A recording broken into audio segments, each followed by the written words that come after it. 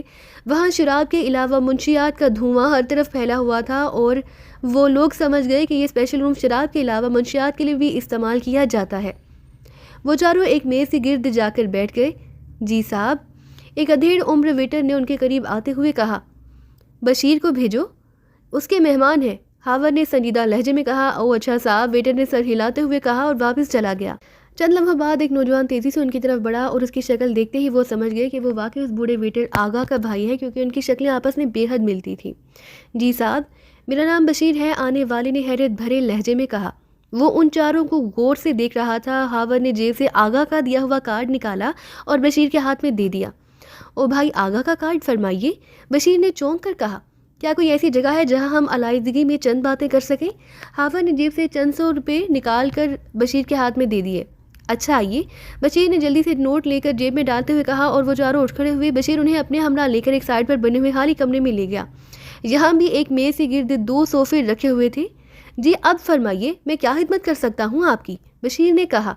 بیٹھو اور یہ فوٹو دیکھو، یہ میری عزیزہ کا فوٹو ہے اور میری یہ عزیزہ چند غیر ملکی دوستوں کے ہمراہ یہاں آتی رہی ہے۔ میں نے اس کے بارے میں معلومات حاصل کرنی ہے، لیکن مسئلہ یہ ہے کہ میری اس عزیزہ کو اس کا علم نہ ہو سکے۔ ہاور نے سنجیدہ لہجے میں کہا۔ او یہ مس مریم کا فوٹو ہے جناب۔ مس مریم اپنے دوست مسٹر رابرٹ کے ہمراہ یہاں گرین کلب میں آئی ضرور تھی، لیکن پھر جلد ہی واپس چلی گئی، یہ کچھ کھوئی کھوئی سی تھی۔ شبیر نے جلدی سے جواب دیا۔ کب آئی تھی اور اب کہاں مل سکتی ہیں؟ ہاور نے پوچھا۔ جناب شاید 1 ہفتہ پہلے کی بات ہے، لیکن بشیر نے کچھ تذبذب بھرے لہجے میں کہا تو ہاور نے جیب میں ہاتھ ڈالا اور پھر 100 روپے والے 4 نوٹ نکال کر اس نے بشیر کے ہاتھ میں دے دیے۔ جناب پہلے آپ وعدہ کریں کہ میرا نام درمیان میں نہ آئے گا۔ اگر بھائی آغا کی سفارش نہ ہوتی تو میں ہرگز نہ بتاتا، کیونکہ ہم لوگوں سے باقاعدہ حلف لیا جاتا ہے کہ ہم کلب میں آنے والے غیر ملکیوں کے راز لیک آؤٹ نہ کریں گے۔ بشیر نے مدھم لہجے میں کہا۔ وعدہ رہا، تم بے فکر رہو، ہاور نے اعتماد بھرے لہجے میں کہا۔ جناب رابرٹ اپنے 2 غیر ملکیوں کے ساتھ ہومرا اور اسکاٹ کے ساتھ کوربا قصبے سے 40 میل مشرق کی طرف سر پہاڑی کے دامن میں بنے ہوئے ایک پرانی ریسٹ ہاؤس میں رہ رہے تھے۔ مس مریم بھی ان کے ساتھ کبھی کبھی یہاں آتی رہتی ہیں۔ وہ ہفتے بھر کا مکمل راشن میرے ذریعے وہاں منگواتے تھے اور مجھے ان سے خاصا فائدہ ہوتا رہا، لیکن 2 روز پہلے جب میرا آدمی وہاں سپلائی دینا گیا تو وہاں صرف اسکاٹ صاحب موجود تھے اور انہوں نے میرے آدمی سے کہا کہ ان کا کام ختم ہو گیا ہے اور وہ اب واپس وطن جا رہے ہیں، اس لیے اب آئندہ سپلائی کی ضرورت نہ رہی۔ انہوں نے وہ سپلائی بھی واپس کر دی اور ساتھ ہی میرے آدمی کو خاصی بڑی رقم انعام کے طور پر بھی دی۔ اس کے بعد مجھے معلوم نہیں کہ آیا وہ وہاں موجود ہے یا چلے گئے ہیں، بشیر نے جواب دیا۔ ان کا وطن کون سا ہے؟ ہاور نے پوچھا۔ معلوم نہیں جناب، میں نے پوچھا نہیں، میرے ایک دوست کی معرفت وہ مجھ سے ملے تھے اور اس دوست کے ذریعے ہی یہ سپلائی کا کام شروع ہوا۔ میرا وہ دوست بھی ان کے ساتھ ہی رہتا تھا، ان کا ہانسا ماں تھا، بشیر نے جواب دیا۔ وہ تمہارا دوست اب کہاں ہوگا؟ ہاور نے پوچھا۔ وہ دارالحکومت کا رہنے والا ہے جناب، پہلے جہاں ویٹر تھا، پھر اس نے ویٹری کا دھندا چھوڑ دیا اور غیر ملکی سیاحوں کا گائیڈ اور ہانسامہ بن گیا۔ ویسے وہ اس کے بعد یہاں دوبارہ نظر نہ آیا، بشیر نے جواب دیا۔ اس کا نام اور پتہ؟ ہاور نے پوچھا اور بشیر نے ایک عام سہولیہ بتا دیا۔ نام اس نے بشارت بتایا اور پھر ہاور اور اس کے ساتھ ہی گرین کلب سے نکل کر دوبارہ ہوٹل میں اپنے کمروں میں آ گئے۔ بشیر نے صرف ہمیں بے وقوف بنایا ہے، چوہان نے بیٹھتے ہی فیصلہ کن لہجے میں کہا۔ وہ کیسے؟ ہاور نے چونک کر پوچھا۔ پہلی بات تو یہ کہ اگر رابل اس طرح ان غیر ملکی افراد کے ساتھ کلب میں آتی جاتی رہتی تھی تو یقیناً بیگم فرحاد خان کے آدمی سے چیک کر لیتے۔ دوسری بات یہ کہ اس نے اس بشارت کا وہ حلیہ بتایا جو عام سا حلیہ ہے، اور حتمی طور پر کوئی بات بھی نہیں بتائی، چوہان نے دلائل دیتے ہوئے کہا۔ میرے خیال میں چوہان کے بشیر نے صحیح باتیں بتائی ہیں، یہ رابرٹ اور اس کے ساتھ ہی کسی خاص چکر میں ملوث ہے۔ ہمیں ہر صورت میں سرخ پہاڑی والے اس ریسٹ ہاؤس کو چیک کرنا چاہیے، ہو سکتا ہے وہاں سے ایسے شواہد مل جائیں جس سے آگے کے لیے کوئی کلیو حاصل ہو جائے۔ صدیقی نے کہا۔ چیک کرنے میں تو کوئی حرج نہیں، ظاہر ہے ہم تلاش کے بغیر تو واپس جا نہیں سکتے، چوہان نے جواب دیا۔ چنانچہ ان کے درمیان یہ بات طے ہو گئی کہ کل صبح وہ اس پاسور پہاڑی کی طرف روانہ ہو جائیں گے۔ اس فیصلے کے بعد وہ آرام کرنے کے لیے اپنے اپنے کمروں کی طرف چلے گئے۔ ڈرابیل ایک چھوٹے سے کمرے میں موجود ایک کرسی پر نیم دراز تھی، اس کی آنکھیں کھلی ہوئی تھی اور چہرہ اس طرح اسپاٹ تھا جیسے پتھر کا بنا ہوا ہو۔ اس کے دونوں بازو کرسی کے بازوؤں پر چمڑے کے تسموں سے بندھے ہوئے تھے۔ اس سے 4 فٹ کے فاصلے پر دیوار پر ایک چھوٹی سائز کی تصویر چپسا نظر آ رہی تھی۔ اس تصویر کی پشت پر اس طرح روشنی کی گئی کہ جیسے ایکس رے چیک کرنے کے لیے اس کے حکم میں روشنی کی جاتی ہے۔ اس مدھم روشنی کی وجہ سے تصویر کے حد و حال جاندار محسوس ہو رہے تھے۔ یہ تصویر ایک ایسے نوجوان کی تھی جس کے جسم پر شب ہابی کا زنانہ لباس تھا اور چہرے پر بھی خالص لیڈیز میک اپ کیا گیا تھا۔ اس نوجوان کی آنکھیں بند تھی اور یوں لگتا تھا جیسے وہ سویا ہوا ہو۔ رابیل کی نظریں اس تصویر میں موجود نوجوان کے چہرے پر اس طرح جمی ہوئی تھی کہ جیسے لوہا مقناطیس سے چمٹ جاتا ہے۔ رابیل پلکیں بھی نہ جھپکا رہی تھی۔ رابیل کے سر پر ایک شفاف سا کنٹوف چڑھا ہوا تھا جس میں بے شمار رنگ برنگی تاریں نکل کر سائڈ پر موجود ایک اونچی مشین کے اندر غائب ہو رہی تھی۔ مشین چل رہی تھی اور اس پر موجود بے شمار ڈائلوں کی سوئیاں آہستہ آہستہ مختلف سمتوں میں حرکت کر رہی تھیں۔ مشین کے سائے میں ایک غیر ملکی کھڑا تھا۔ اس غیر ملکی کی نظریں مسلسل اس مشین پر جمی ہوئی تھی اور وہ وقفے وقفے سے اس کے مختلف نابوں کو مخصوص انداز میں حرکت دے رہا تھا، جس سے کبھی مشین سے نکلنے والی گونج ہلکی ہو جاتی اور کبھی تیز ہو جاتی۔ کمرے میں موجود روشنی بے حد ہلکی تھی اور ایک طرف دیوار کے ساتھ دو غیر ملکی مجسموں کی طرح خاموش کھڑے ہوئے تھے۔ ان تینوں کی نظریں رابیل پر جمی ہوئی تھی۔ کمرے میں سوائے مشین کی گونج کے اور کوئی آواز سنائی نہ دے رہی تھی۔ کچھ دیر بعد رابیل کے جسم نے ہلکا سا جھٹکا کھایا اور مشین کے ساتھ کھڑے ہوئے آدمی نے تیزی سے مشین کا ایک بٹن دبا دیا۔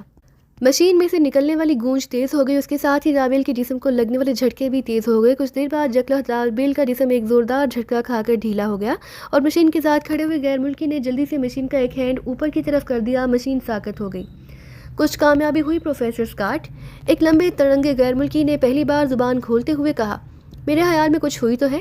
بہرحال رابیل کو اٹھا کر دوسرے کمرے میں بستر پر لٹا دو، پھر چیک کر لیتے ہیں۔ اس غیر ملکی نے جو مشین آپریٹ کر رہا تھا دھیمے لہجے میں جواب دیتے ہوئے کہا، ساتھ ہی اس نے آگے بڑھ کر رابیل کے سر پر موجود شفاف شیشے کا کنٹوف ہٹانا شروع کر دیا۔ رابرٹ، رابیل کو اٹھا کر لے جاؤ، اس لمبے ترنگے غیر ملکی نے ساتھ کھڑے خوبرو نوجوان سے مخاطب ہو کر کہا۔ یس باس، اس نوجوان نے کہا اور تیزی سے رابیل کی طرف بڑھ گیا۔ پروفیسر نے کنٹوف ہٹانے کے بعد رابیل کے بازو بھی چمڑے کے تسموں سے آزاد کر دیے۔ رابیل کی آنکھیں بند ہو چکی تھی اور جسم کرسی پر ڈھیر پڑا ہوا تھا۔ وہ بے ہوش تھی یا پھر بے سدھ ہو چکی تھی۔ رابرٹ نے آگے بڑھ کر اسے کھینچ کر اپنے کاندھے پر لادا، پھر وہ مڑ کر دوبارہ کمرے کے بیرونی دروازے کی طرف بڑھ گیا۔ پروفیسر اسکاٹ نے اب مشین کے مختلف بٹن دبانے شروع کر دیے۔ دوسرے لمحے مشین کے درمیان موجود ایک اسکرین جھماکے سے روشن ہو گئی اور اس پر آڑی ترچھی لہریں سی مسلسل بننے لگیں۔ کافی دیر تک اسی طرح کی آڑی ترچھی لہریں اسکرین پر دوڑتی رہیں، پھر ایک جھماکے سے اسکرین پر تیز روشنی پھیل گئی۔ پھر روشنی ذرا سی مدھم ہوئی تو اسکرین پر 4 نقطے مختلف جگہوں پر تیزی سے ادھر ادھر دوڑتے نظر آنے لگے۔ لمحہ بہ لمحہ ان نقطوں کی حرکت تیز ہوتی گئی اور یکلخت وہ چاروں نقطے آپس میں مل کر ایک نقطے کی شکل اختیار کر گئے۔ اس کے بعد وہ نقطہ تیزی سے پھیلتا ہوا پوری اسکرین پر چھا گیا، پھر اس نقطے کے بٹن سے ایک سرخ رنگ کی لکیر سے برآمد ہوئی۔ وہ چند لمحوں تک دائیں بائیں اس طرح حرکت کرتی رہی جیسے اس کا توازن بگڑ گیا ہو۔ پھر یکلخت اسکرین ایک جھماکے سے تاریک ہو گئی اور پروفیسر نے ہاتھ بڑھا کر مشین کے بٹن آف کرنے شروع کر دیے۔ کیا رزلٹ رہا پروفیسر؟ اس لمبے ترنگے سے غیر ملکی نے پروفیسر اسکاٹ سے مخاطب ہو کر کہا۔ صرف 10% کامیابی ہوئی ہے مسٹر ہومر۔ اس عورت کے ذہن میں بے پناہ پیچیدگیاں موجود ہیں، پروفیسر اسکاٹ نے قدرے مایوسانہ لہجے میں جواب دیتے ہوئے کہا۔ اس طرح تو اصل مشن کے لیے بہت سا وقت چاہیے، ہومر نے منہ بناتے ہوئے کہا۔